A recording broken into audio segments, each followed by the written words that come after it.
Olá pessoal, nesse vídeo eu vou fazer uma reflexão sobre os aspectos econômicos dos direitos trabalhistas. O motivo desse vídeo é porque algumas pessoas vão na minha página e comentam coisa do tipo: olha, eu prefiro pagar R$ 2.000 para o meu funcionário do que pagar uma parte para ele e uma parte para o governo. Então nesse vídeo você vai conhecer como funcionam os mecanismos de estabilização econômica. Então você vai entender que FGTS, contribuição social, PIS, PASEP, INSS, tudo isso são mecanismos que funcionam exatamente para evitar que o país entre num colapso financeiro no momento em que o desemprego aumenta. Vamos começar pensando sobre o fundo de garantia. O fundo de garantia, gente, é um depósito, é um dinheiro que o empregador coloca na conta do empregado para ele retirar apenas se ele for dispensado ou se ele for comprar casa própria ou se ele tiver alguma doença. Vamos pensar que se a gente seguisse as ideias do MBL e desse esse dinheiro para o funcionário no momento do salário, ou seja, no lugar de dar esses 8% em um depósito compulsório, um depósito obrigatório, que o funcionário só pode tirar no momento que ele é mandado embora, a gente desse esse dinheiro por mês para o funcionário. Ainda que você acredite que isso fique, que o salário do funcionário não vai abaixar com o tempo, e se estabilizar através dos mecanismos de oferta e procura, você tem que concordar comigo que não são todas as pessoas que vão guardar esses 8% na poupança, As pessoas vão torrar esse dinheiro normalmente nos dias comuns. Agora, como funciona essa estabilização econômica? Imagina que o país entra em crise. O desemprego aumenta. No momento que o país entra em crise e o desemprego aumenta, os desempregados sacam o fundo de garantia. E é naquele momento em que os desempregados sacam o fundo de garantia que eles podem continuar comprando no supermercado, que eles podem continuar comprando roupa. Agora vamos pensar diferente. Vamos pensar que no lugar de guardar aquele dinheiro para momentos de emergência, a gente tivesse dado esse dinheiro por mês para os empregados. Eles entraram agora em crise, estão despedidos e não tem nada para gastar. Qual que é o resultado, gente? O resultado é que se aquele pessoal que ficou desempregado e não tem nada para gastar para de comprar, mais desemprego ainda a gente vai ter, Imagina só que a rua inteira perdeu o emprego e parou de comprar no supermercado. O supermercado vai demitir gente e o desemprego vai aumentar cada vez mais. Na economia, isso chama-se mecanismo de estabilização econômica. E isso é uma das coisas que está sendo criticada. Você entendeu que não adianta nada você entregar esse dinheiro pro funcionário ou, por exemplo, permitir que o funcionário escolha onde ele vai depositar esse dinheiro? Se você entregar esse dinheiro na mão dele, essa estabilização econômica, que é o cara tirar o dinheiro na hora que ele é desempregado, perde o valor. Então, aquela função de segurar a economia funcionando, mesmo com a alta do desemprego, deixa de existir. Da mesma forma, você conhece o fundo de garantia. Não, você conhece o seguro-desemprego, desculpa. O seguro-desemprego são aquelas parcelas que o governo paga para você no momento que você está desempregado. Você perdeu o emprego, sem justa causa.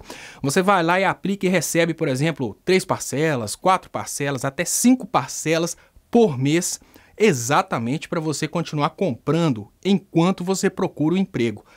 Esse dinheiro, ele vem de um fundo de amparo ao trabalhador, que é uma das verbas trabalhistas que está sendo criticada. Nesse momento que eles falam, olha, CLT é muito cara, contratar um empregado pela CLT é muito cara. Uma das coisas que a CLT paga são essas prestações no momento de desemprego. Mais uma vez eu volto a falar com vocês sobre a estabilização econômica. Imagina que de uma hora para outra, todo mundo não, lógico, de uma hora para outra uma grande quantidade de pessoas perca o emprego. O que vai acontecer? Esse número de pessoas que perdeu o emprego vai parar de comprar no mercado e porque elas pararam de comprar no mercado, elas vão puxar o desemprego. Imagina que se não tiver ninguém para comprar no supermercado, esse supermercado vai fechar as portas, aumenta o desemprego. Isso gera uma reação em cadeia e acontece uma crise econômica de altíssimo nível. No momento em que parte do salário do trabalhador está sendo guardado nesse fundo de amparo ao trabalhador, exatamente para na hora do desemprego ele ter 3, 4, 5 parcelas de salário para ele continuar comprando no mercado, você não está dando esmola para esse empregado porque durante o tempo que ele trabalhou ele pagou uma contribuição para isso, e você não está fazendo nada de ruim para a sociedade porque você está permitindo que esse empregado, que agora está desempregado, ele continuando a comprar naquele mercado, ele continua a aquecer o mercado e evita que aconteçam mais desempregos, né? Mais demissões.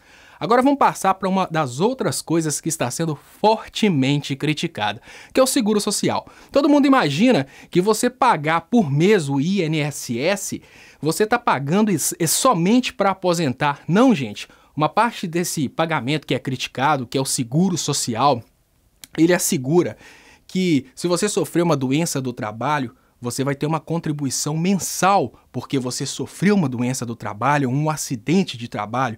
Ele assegura que você vai se aposentar, se o Temer deixar, né? Infelizmente eles estão mudando isso exatamente para te convencer que não vale a pena pagar esse tipo de verba.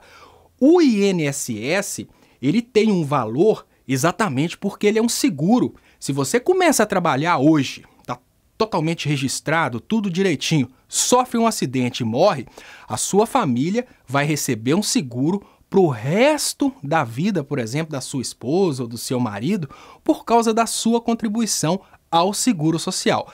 Aí eu te pergunto, se você não paga o seguro social e se a empresa não paga o seguro social, de onde que vai vir essa contribuição para sua família? Se de uma hora para outra você ficou doente, de onde que vai vir essa contribuição? Você sabe por que existe crítica, por exemplo, ao seguro social? Você sabe por que existe crítica ao FGTS? E você sabe por que existe crítica, por exemplo, a esse seguro-desemprego? Porque eles querem transformar tudo isso, gente, em coisas privadas. Eles não querem que você pare de pagar o fundo de garantia. Eles querem tirar o fundo de garantia da Caixa Econômica Federal, que é um banco nosso, e passar o fundo de garantia para os bancos privados.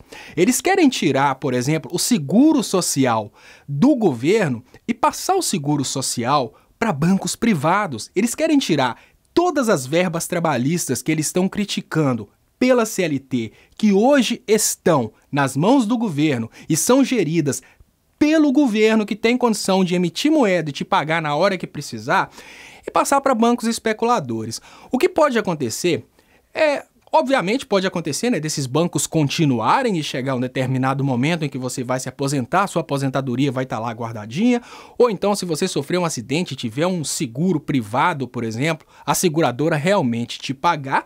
Como pode acontecer do banco, você começou a pagar hoje, daqui 20 anos, por exemplo, 5 anos antes de você se aposentar, o banco some. E quem vai garantir que você vai receber esse dinheiro? Porque, afinal de contas, com inflação ou sem inflação, quando o governo deve alguma coisa pra gente, a gente sabe que vai receber. Mesmo que ele tenha que emitir moeda e, com isso, causar inflação. Agora, quando um banco privado deve alguma coisa pra gente, a gente tem que confiar que Deus vai ajudar.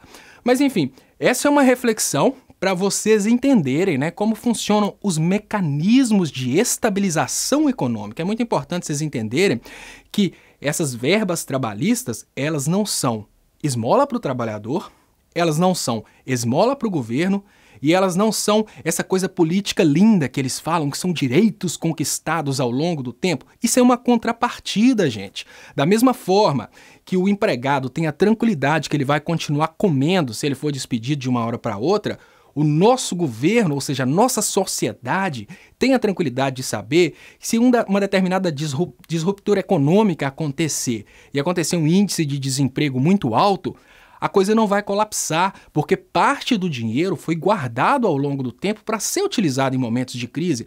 É uma pura estabilização econômica. Agora, sinceramente, por que eles não tiram esse tipo de mecanismo de estabilização econômica dos países de primeiro mundo? Por que os bancos estão incentivando o Brasil a atacar esses mecanismos de estabilização econômica? Porque aqui os mecanismos de estabilização econômica funcionam. Aqui, no momento em que a crise aumenta, os desempregados têm uma espécie de seguro-desemprego que você recebe por mês, por exemplo, uma ajuda de aluguel que pode chegar a R$2.000, você recebe por mês uma ajuda de custo que pode chegar a R$1.600. E é nesse momento que o governo injeta o dinheiro na ponta da economia para evitar que o desemprego aumente. Se essa coisa funciona aqui na Inglaterra, por que eles estão digamos que, criticando dela ser aplicada no Brasil. Vamos cair na real. A crítica maior é: eles não vão tirar os mecanismos, eles vão tirar os mecanismos das mãos do povo e entregar para os bancos especuladores. Reflitam sobre isso. Muito obrigado e até mais.